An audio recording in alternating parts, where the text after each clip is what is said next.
Check 1, 2. Go! Curious about real estate? Yes! Then you've come to the right place. Get the knowledge you need. Get over the fear and get started. This is the Michael Quarles Real Estate Show with your host, Michael Quarles.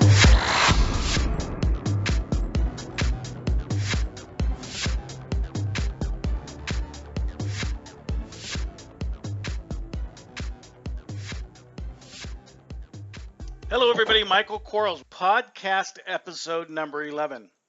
On today's show, I have none other than Dev Horn. He is the Vice President of Marketing for We Buy Houses, the go-to license platform in the United States. And I'm excited. We're going to cover what they offer, how they offer it, but we're going to get into social media marketing, direct mail, how to systemize your business, what to look for in certain things, and how to fall forward so you can go from where you're at to buying multiple properties each and every month. Here we go. Over the years, we've learned from an investor's perspective the difference between a fantasy land seller and a reality land seller. Mm-hmm. What is the difference between the two in an investor? So from a guy from the outside, if I'm comparing two investors, what does a fantasy land investor look like and what does a reality land investor look like? And can you even zero it down that far to that kind of a definition?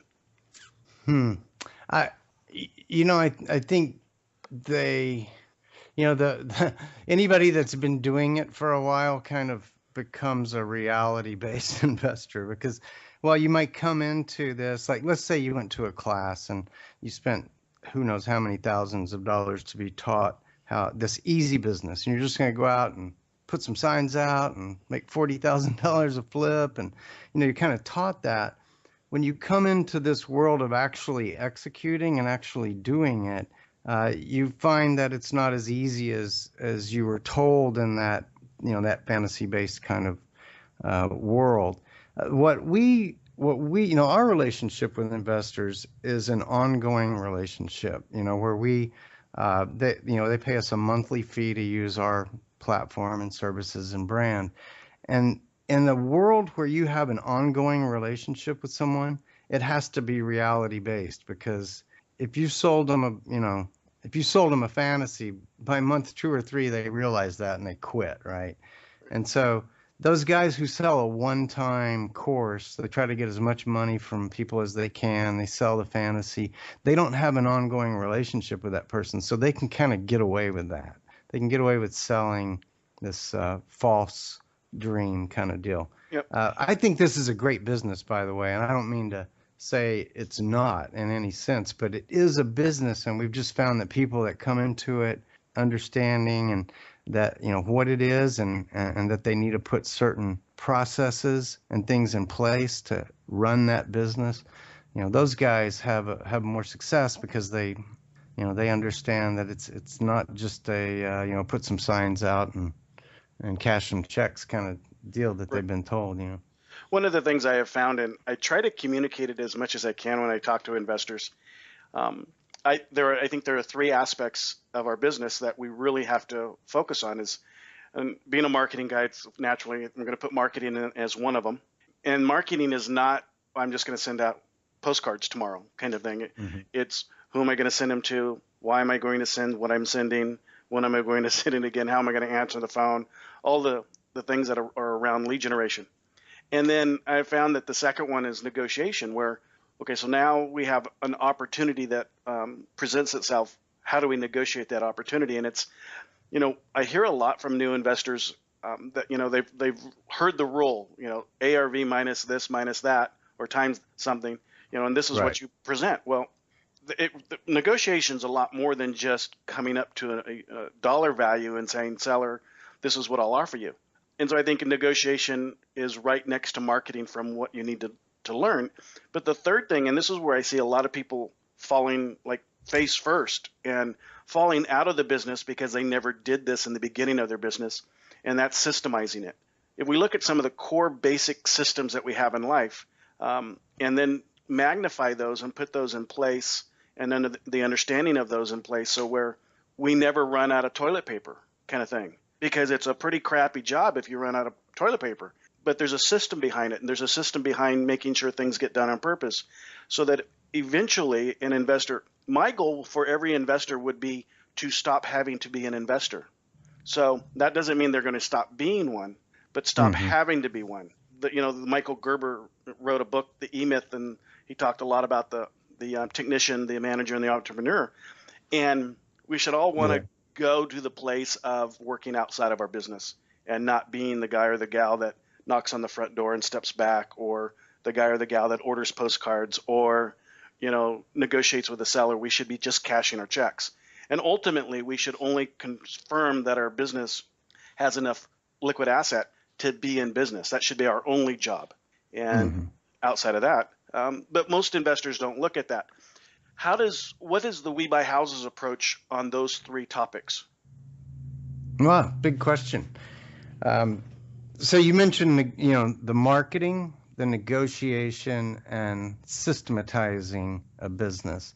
That third topic is kind of the mantra for our CEO, Jeremy Brandt. He systematizes everything that we touch. And so let's go back. Marketing, the marketing piece, I think, is something that people, I think people often think that they already understand marketing, or that anybody can do marketing. It's a simple thing. You just send some letters out or some cards out or put a sign out or whatever.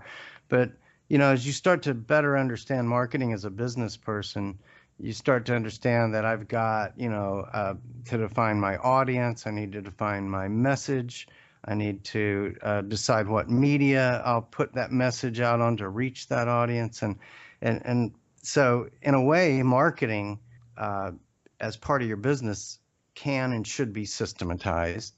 And, one of the things that we preach is about touching people. We call it the rule of 7, but really touching people 4, 5, 6, 7 or more times. And that's really how marketing works, is through repetition and creating recall, back to you as the solution to a problem that they may have now or may have in the future. I think a lot of people think, I'm going to send some cards out, I'm going to find the guys that have this problem, they're going to call me, and I'm in the money. And really, a lot of times, the guy that's going to call you, he may not even realize he has the problem for 4, 5, 6 months. But it's through that repetition that marketing becomes very effective and efficient.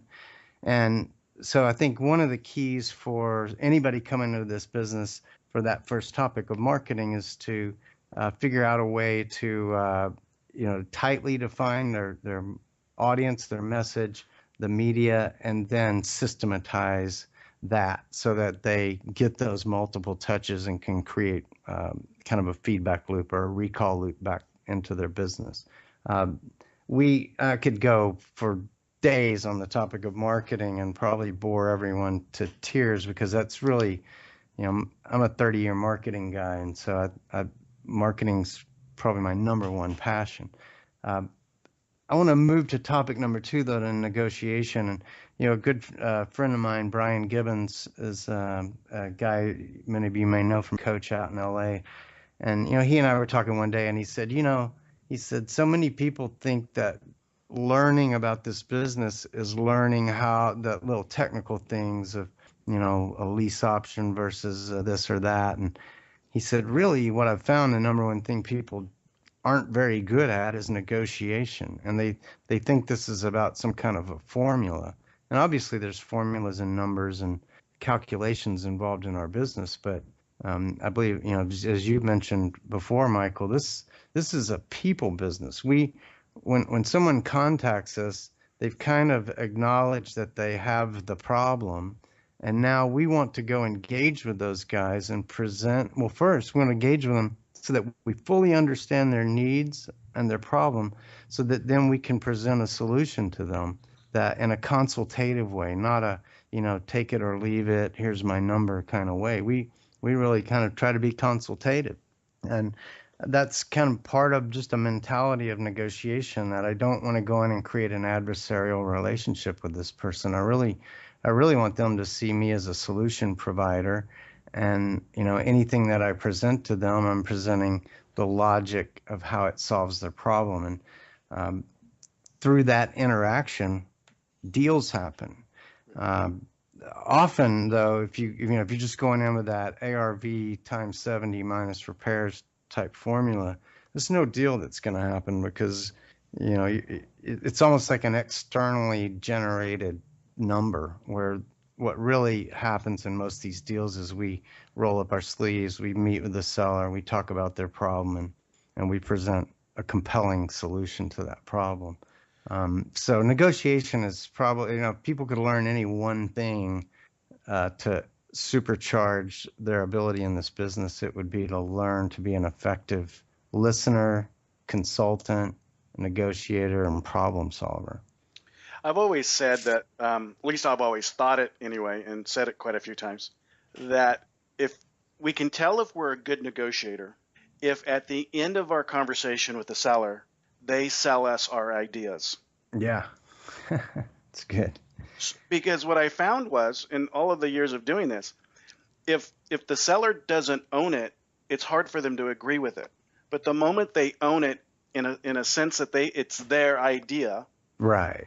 It is so much easier for them to agree with their own idea than to try to agree with mine. So as a negotiator, my job is to present them with information that causes their brain to start calculating on its own.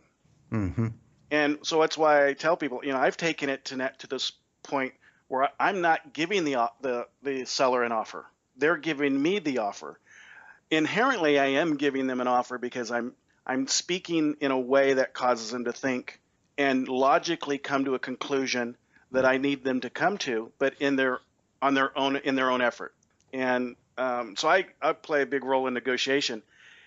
With that said, I know the guys and the gals who've gone out there, and I can give you $40,000 for an $80,000 house, and they had no clue what they were saying and how to say it, but they got a contract signed. So you can get lucky, but can you get lucky repetitively on purpose?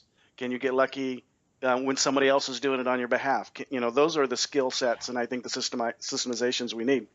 So how big of a role does the We Buy Houses platform play in helping folks understand negotiation? Well, I think it in essence represents our future opportunity, or the things that we're working on, and that the training on negotiation is a defined module in the piece of what we're developing. Because, like I said, not only our own experience, but in talking to other professionals out there in the industry, we've determined that this is a big problem. I think too much education today is kind of focused on the numbers and the calculations and that kind of thing, and not enough on the people skills, the soft side of doing this business. But Michael, you said something just a moment ago that about the seller kind of owning the answer, and one thing that I've found, and others that we've worked with, investors that do a lot more volume than I do, when we go out there and meet with a seller, one of the things that we know, let's say we're going to present the cash offer opportunity. We know it's one alternative for them. There are other things that they might do to solve that problem. And if we can help them to understand not only our cash offer, but these other alternatives, so in other words, if I just go out and pitch a cash offer and, they doesn't really meet their needs and I just leave, well, their next step may be to call, a realtor, or their next step may be able to work with somebody else, in my business. What I really want to present to them is, look, here's the spectrum of things that you might do. Here's pros and cons of each. Now, if I already know that time is of the essence for them, they have a need for cash, the property's in distressed condition, that cash offer opportunity will stand there as the best opportunity for them for their problem. If some of those other things, like a lease option or some other opportunity, is a better opportunity, then they were potentially going to discover that anyway and kind of cut me out of the equation. I really want our investors in our system and myself, when we go out there, we really want people to feel like we're an advocate for them and not just an advocate for you know, our cash offer. We want people to look at what we're putting out in front of them and say, okay, given the alternatives, I'd like to go this direction, and I'd like to work with you to accomplish that. And it's just I think it's a big difference between being consultative and being kind of adversarial. And one of the problems with the cash offer is that for some people, they're shocked at what we can offer as an investor. They may be thinking that we as investors can come in and offer full price for their house. But if we can present that within the context of their other opportunities, and you say, well, you could get more for your house, you could list it. Now, the cons to that is it could take 6 months, and at the end of 6 months, you may not have even found a buyer at that price. So if you present information to people and you present alternatives to people, it's not BS. I mean, you're really explaining pros and cons to different solutions based upon their needs. Then they will actually arrive at the answer, and then really it's up to you then to facilitate that direction that homeowner has chosen. And I think it's a different way to think about our business, because our business is often seen as that kind of the wholesaling model of just going out and throwing an offer out there and then trying to sell the contract to somebody else. Ultimately there are real people out there that really buy houses and really fix them and really increase the values of them and increase the values of the neighborhoods. And those, we want to make that connection, between problem and solution in the mind of the seller, and have them feel that they have ownership of it. Right. I don't know how many years ago I started making multiple offers on my agreement that I use. So they could see the cash offer, they could see the seller financed offer, they could see the subject to plus seller financing offer. Of course, when you have an agreement, you explain it. And so you go into detail about what this represents, what that represents. And I remember vividly the seller who was homeless, who needed to sell his home, and he absolutely couldn't take cash. And so for him, seller financing with an exchangeable collateral clause was exactly what he wanted, because the $450 a month he was collecting from his tenant fed him. So he chose a homeless lifestyle, owning a home, chose not to live in that home, needed the monthly income from the home to live, but yet because he was homeless, he couldn't maintain the home. So we presented him with the perfect solution. Some people may think that was an awful solution, but he didn't want cash. I mean, he wanted his monthly mortgage payment. And for us, that was a great thing. I mean, so we solved his need, his problem, his issue. And the key component on, is when we can look at some of these options and we can go, okay, seller financing is great, but tell me, what's the benefit of seller financing for a seller? Do they want to just earn interest? Do they want to have, some sellers offer seller financing so they don't spend the money, which is a crazy thing to understand. And they would rather you not pay them. And so, yeah, we do have to sit down and solve problems. So I think that's absolutely correct. And I wouldn't know how to present an offer anymore. I wouldn't know how to tell someone, I'll give you 60 cents on the dollar. If it's worth 100 and I'm going to give them 60,000, I don't know how to do that. But I certainly have gone to the step of having the seller ask me if 60,000 is okay. So Sure. So, and then the third component is systemization. And I imagine it's hard to have a licensing vehicle for folks to use without a bunch of systems around it. That's right. Because at the core, besides the name and the brand, I imagine that your consumer really, that's a huge benefit for them, is that you're maybe not telling them, do A, B, C, and D, but you probably have those available to them to do. Would that be correct? Yeah, that's correct. Systemization is a real is a key component of, like you said, of our system. It has to be. When people join the WeBuyHouses.com platform, they're really looking for something where the switch can be flipped on, and day one they have a whole suite of capabilities. A lot of times for a new investor, they start to look at this business and they start thinking, oh man, I'm going to need a website and I need some kind of phone solution and I need landing pages, or how I'm going to manage my leads, and they very quickly start to discover that there's a lot of little things that, if you want to make this into a business, really need to be systematized. And often I'll see newer investors and it's like, what are you doing? Well, I'm spending all my time putting all these systems in place. They're not out talking to sellers or making offers or buying houses. They're building websites and whatever, So really what I think a serious, business people often outsource the stuff that's not their core skill set. And so it makes sense, to, when you join our system, yeah, you get the brand, but the systemization is probably more, as much, as at least as important to people as the brand, because they want a system that comes up, has website, has email, has toll-free phone, has local phone, has fulfillment center, has, other aspects of marketing like apparel. You're going to wear the shirts and the hat.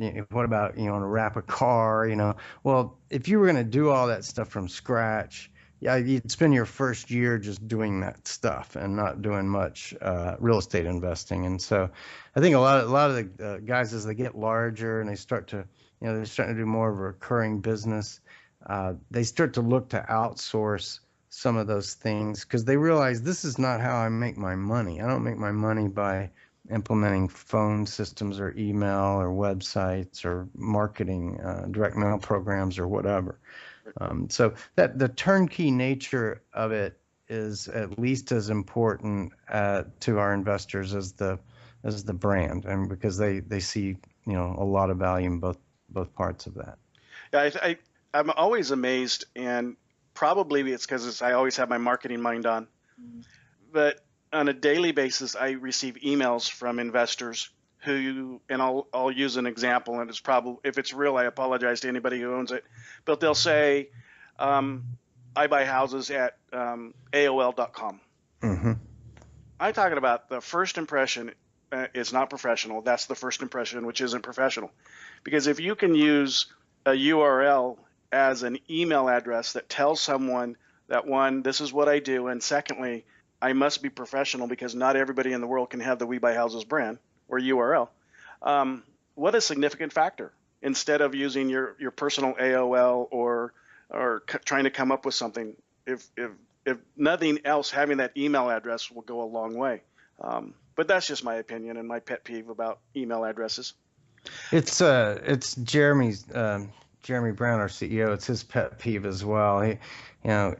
Because we see, we have our relationships with hundreds of real estate investors and have for a decade now, and we see exactly what you talked about, the I buy houses Atlanta at gmail.com kind of thing, and it does lessen your professionalism. And when people see that, they assume, I kind of always say, guys out there who are using a Gmail account and doing all their marketing on Craigslist, these are people that may or may not be real investors or real professionals, and I think people question that. And so when you can come at them with a professional identity, phone, email, website, the whole package, it gives you a lot of credibility, so that when you go in and you begin talking to them, you spend less time trying to establish credibility. You kind of already have it,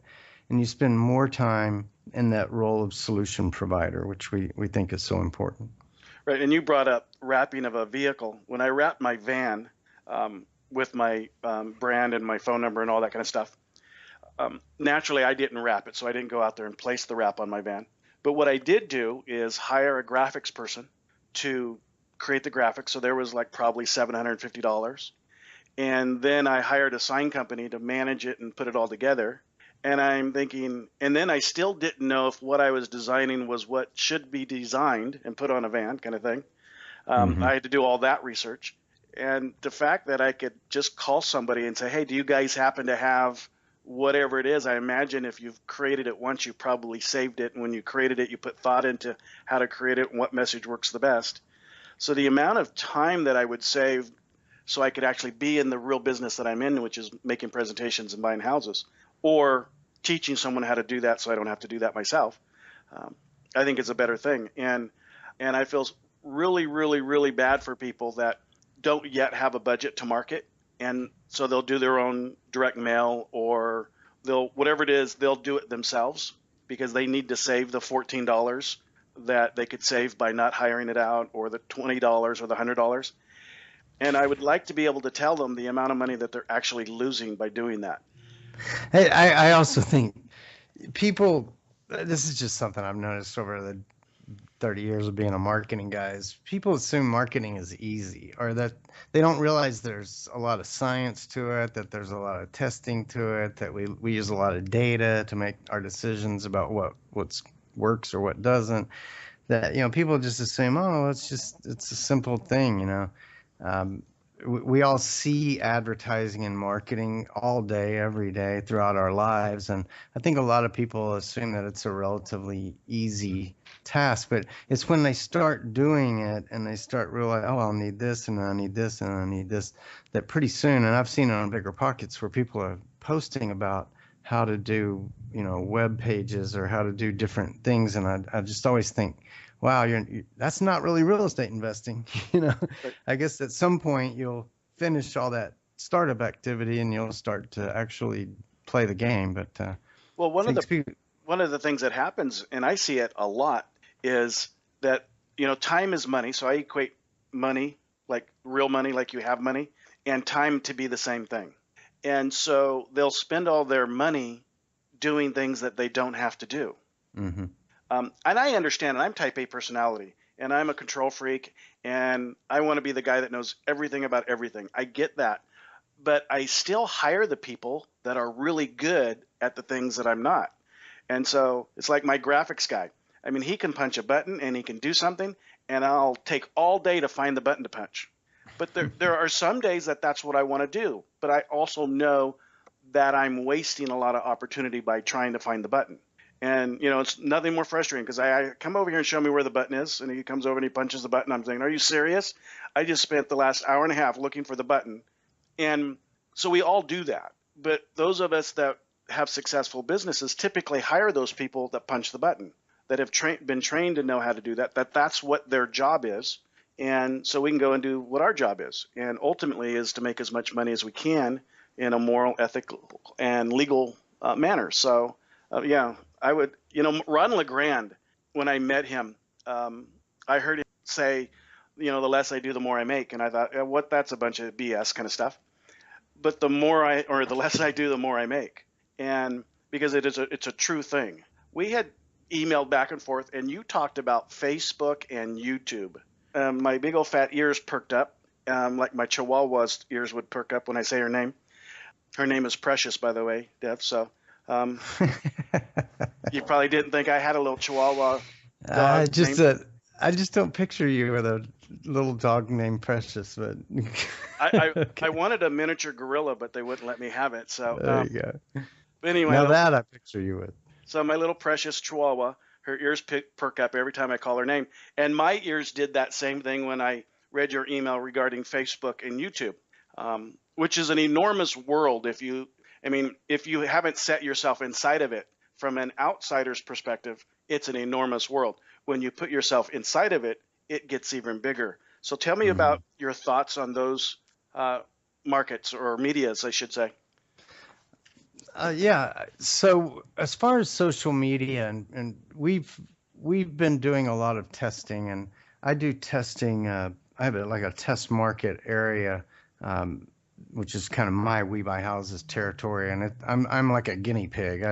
I try things and often waste money, so that I can tell people what they should and shouldn't do, so hopefully that they'll make better decisions with their dollars. And so through our testing, I have been doing testing lately on Facebook, YouTube, and Craigslist. And Craigslist I have kind of mixed emotions about, but I've figured out interesting ways to use it. But I want to back up and just kind of talk Facebook and YouTube. These are both paid platforms, and they present an opportunity for the investor, the advertising investor, to exploit these media and do it in a pretty efficient, effective way. I wanted, before I jump down into Facebook and YouTube, I want to just compare them real quickly to Google AdWords, advertising in the search engine, because we've been doing that for 10 years, or probably 12, and we are in-house experts at pay-per-click advertising. And so a lot of times when I'm out there doing things with YouTube, Facebook, and Craigslist, I'm mentally, and I'm comparing it to how it works versus pay-per-click, And so here at a really kind of a global level is what I've seen, is that with pay-per-click advertising, you have somebody that searched for a term. Let's say they've searched for the phrase "we buy houses."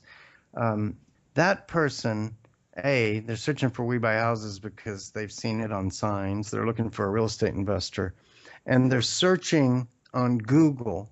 And if I have an ad that pops up, or if they see my "we buy houses," listing in the natural search results, that's a very good, I don't know if you'd call it a lead yet, but a very good kind of prospect. They are searching for this type of solution, and we know kind of how those convert and how much, in any given market, how many dollars it takes us to get one of those guys to come and fill out our form. So that's a business we know well. Now, on the other side, a business that I don't think any of us know very well is playing the social media like Facebook and YouTube. So basically, we went out there and I did tests. I did tests in both markets. I did tests with different types of advertising, different, graphics on Facebook, or different videos on YouTube, different videos with different subject or names to the video, and how you do that. And then one of the things that we were looking at is, if I'm doing something in YouTube, does that pop up over here in Google? Does that make it, does that give me SEO power over here on the Google side? And so what I found about, I kind of stand back and look at it, is you've got that very targeted guy that comes through Google that is a great lead because they're searching for the solution. Over in Facebook and YouTube, we're throwing our message out there generally to people within a certain geographic area, like a city or county, and maybe with some other demographics like age or interest or something. You can tweak YouTube and Facebook with some different filters. But basically what I found is that I can generate a lot of interest out in YouTube and Facebook, meaning I can get clicks, I can get views, I can get people to come to the website, but they hardly convert. It's because, the deal is, the person on Google, they were looking for a real estate investor, looking to sell their house quickly. The guy on Facebook was just, looking at, his sister's cat or whatever, and he saw my ad pop up. Maybe he's curious, and he goes and clicks on it. I get that click through. He comes through the website, doesn't fill out the form. Same thing on YouTube. I show videos, thousands of impressions, hundreds of views, dozens of click-throughs. They're not filling out the form. They're curious about it. And maybe that's my touch number one with that guy, and that, maybe later he'll see something else, and there'll be a need in his life, and he'll remember me. And so when I often preach about marketing, saying we like to do laser guided missiles, which might be a postcard to an absentee owner with 90% equity. And I also like to do kind of carpet bombing, which means I like to throw a message out there in a broad way, not so targeted, with maybe geographically or some other way. The broad messages don't drive leads like the targeted messages. The PPC and the direct mail drive leads, and we can see the kind of the metrics of how those things work. The media like YouTube and Facebook, today I'm using them more as a branding vehicle. I'm not negative on them, but what I've seen is that they are just not lead generators, and if all you're trying to do is generate a form completion and you're not trying to build brand, then I don't know that YouTube and Facebook have much value to you as an investor advertiser. Well, if I can jump in, I look at the two differences. One is a call to action, and the other one's a reinforcement. So, Right. and you kind of, at some point, if you're going to be in business for long term, more than a day and a half kind of thing, you need reinforcement marketing. Reminding someone should be less expensive than telling them the first time kind of thing. So, getting them to come back. So I can see where Facebook would be great for that. And one of the things that I have done is I do a lot of banner ad marketing. I have looked at my banner ad and designed my banner ad not to be clicked on. So I want it to be there as many times as it can be there, but not clicked upon. And because when I do a banner ad with or an offer, it gets clicked on, my marketing budget gets chewed up pretty fast. Brand what I do into the mind of my consumer. So I would rather they never click on my ad, just read the name. And in your case, I would think that has some huge benefit. Where if you could stop someone from using that click through, but still be placed to see that click through or see the clickable. So I kind of like what, but I'm sure I'm not the only one that looks at it that way from a marketing perspective. I mean, I looked at what the aha for me one day was. I actually looked at an AT&T ad, and absolutely not saying anything other than we're AT&T. So yeah, it's a great example of reinforcing a brand and creating reinforcing the image of that brand. Right. I mean, there was not a single offer within their ad, so they absolutely did not want you to click it on. If you did, that took you someplace. But it was all about their position in front of you. And I think when we can start talking to someone's subconscious, I think there's some power in that when we start looking at reinforcement marketing. And you're right. I think the pay-per-clicks from a call to action where I want instant gratification from my marketing dollar. Google, for me anyway, Google outworks Bing and Yahoo 10-1 kind of thing. Mm-hmm. I would spend more money on Google if I could spend more money on Google. Yeah, that's right. Sometimes it gets to where you're kind of getting all you can unless you loosen up your keywords or whatever to try to get more clicks. Sometimes you start to decrease the quality. That's one of the challenges that we have in this business is just finding these guys, to tell them our offer and how we can help them. Do you promote or are you promoting Facebook and YouTube as a resource for leads, or are you only promoting it for brand awareness? So if I was a new investor, right, would you suggest I go out there and create my Facebook page and get my 25 likes so I can have my URL and behind it and all that kind of stuff? So for a new investor, I think social media can be important, mainly because social media can be used to link back to a web page, and Google will give you credit for that inbound link to the web page, and the web page will come up in SEO.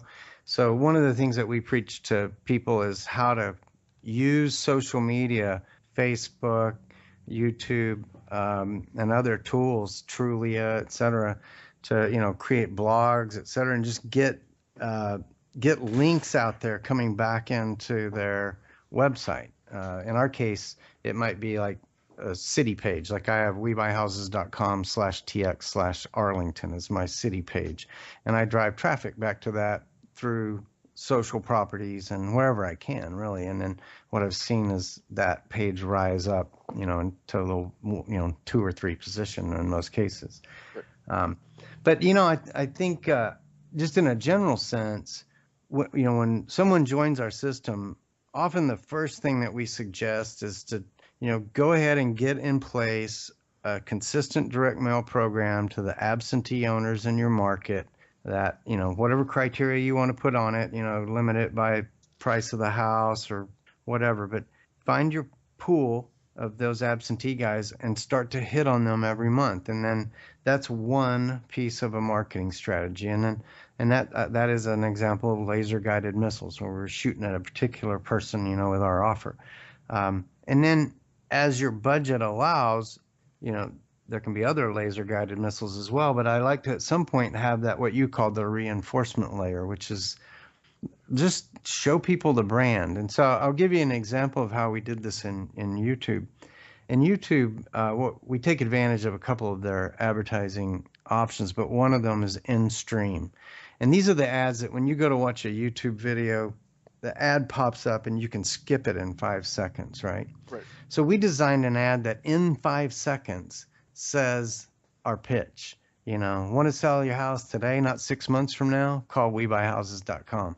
And that happens in 5 seconds so that I know that every impression got my complete message. And the next 25 seconds of the spot will just repeat and reinforce, what we just said at the onset. What we found is that 13% of people watch the video all the way through to the end. Go figure. It's usually 11 to 13%, and those are the ones you pay for. I pay about 14 cents to have somebody watch my commercial all the way through. But I get about 10 times as many people that saw the first 5 seconds of it and then skipped it at some point. So really, I don't think of the 400 that watched my spot was great. I think the 3,000 that saw the first 5 seconds is really what I was paying for.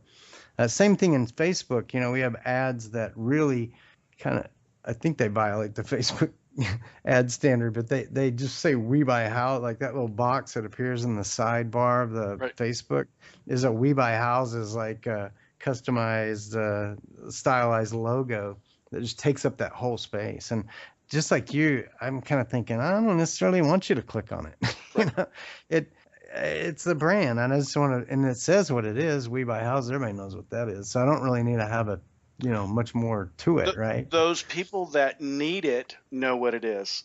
I mean, there's a lot, because we're talking to two different types of people. Anytime we market, we're talking to the people that we're top of mind with, or their situation is such that everything real estate is top of mind, and then we're speaking to all of the other people who don't need us yet, don't even know they need us yet, don't even care that we're out there.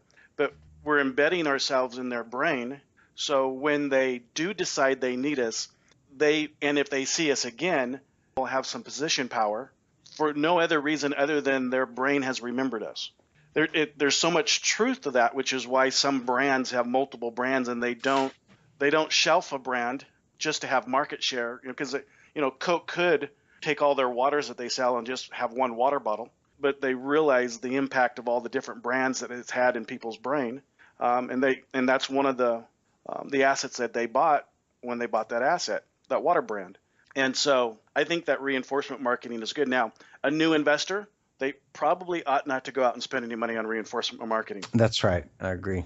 And if a new investor, and I can't preach this enough, if they would just not, if they came to me and they said, Mike, I don't have any money to be a real estate investor as from a marketing perspective, but I want to be one.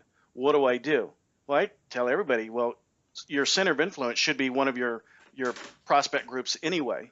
And whether you're doing tons of direct mail or tons of pay-per-click or whatever you're doing, your center of influence should still be a prospect group that you're marketing to. And there's absolutely ways to do that on purpose. I mean, that'll create a gosh awful amount of opportunity. It's hard for people to market to their friends and family because they think that they don't want to take advantage of them. If you go back all the way to your previous conversation about being a consultant, that's what you really are in that case, is you're your family's consultant who has a situation. You can consult them on how to solve that situation, and you just happen to be the investor that solves it for them. So I would never look at my center of influence as someone I wouldn't want to market to because of the idea that I might be taking advantage of them. I'm actually have the idea that I'm going to help them. I think there's some people, if you're new to investing and you've been drawn in by the potential of it and the fact that, pretty much anybody can do it, can become involved in it. Sometimes I think people are hesitant to tell their center or their center of influence that those people that are close to them that, oh, I've made this decision, I'm now a real estate investor. Because like, well, yesterday you worked at Starbucks and now you're a real estate investor.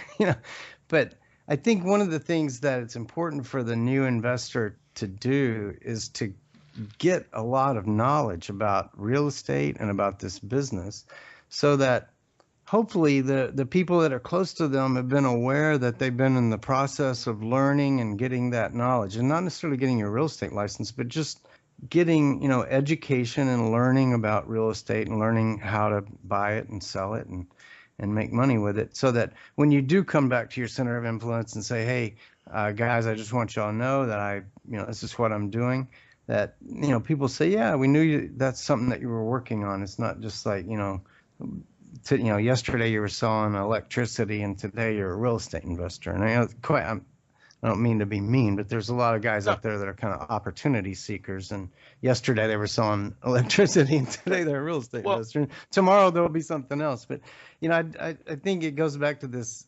Are you building a business, or is this just, you're just taking a shot at the goal to see if this might be for you?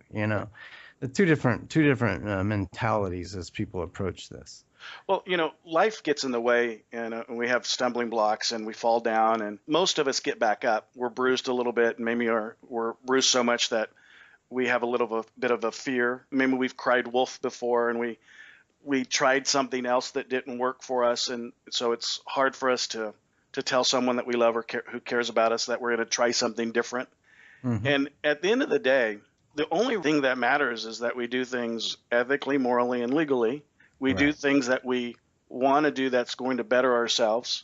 And I always look at the naysayer, the person that we're afraid to tell something to, as a really good person to role play with and to learn my objection handlers.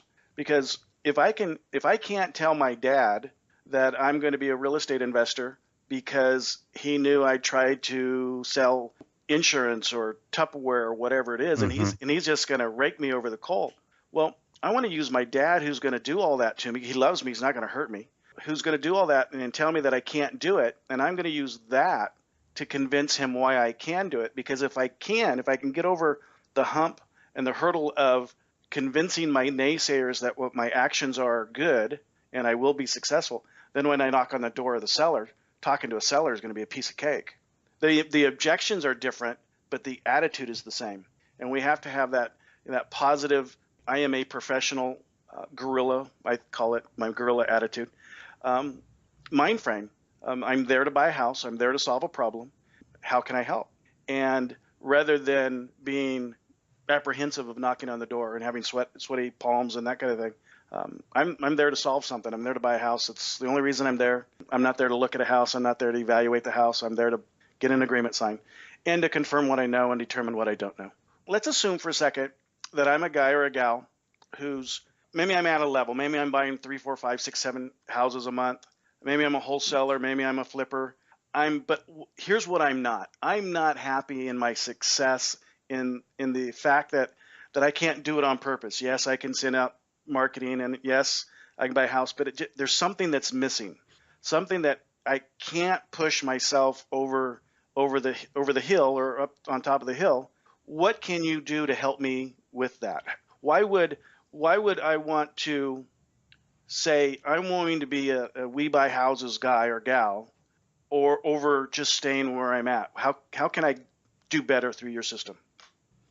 Well, I think the person that you described is actually a great fit for our system, because if they looked at their alternatives in the market, for example, there's a franchise system out there that is really geared more towards the newbie. They have education and other things to help a guy come in and start from scratch. And that could be a great solution for a newbie who's looking for a franchise. A lot of the guys that we work with have actually been doing this for a while, and they're looking for not, kind of the full encumbrances of a franchise, but say they need brand, they need systems, they need strategies, and they need a support team behind them that would allow them to, in essence, outsource the stuff that's not their core competency to people that do this for a living, and then maximize the time that they spend on the stuff that makes them money.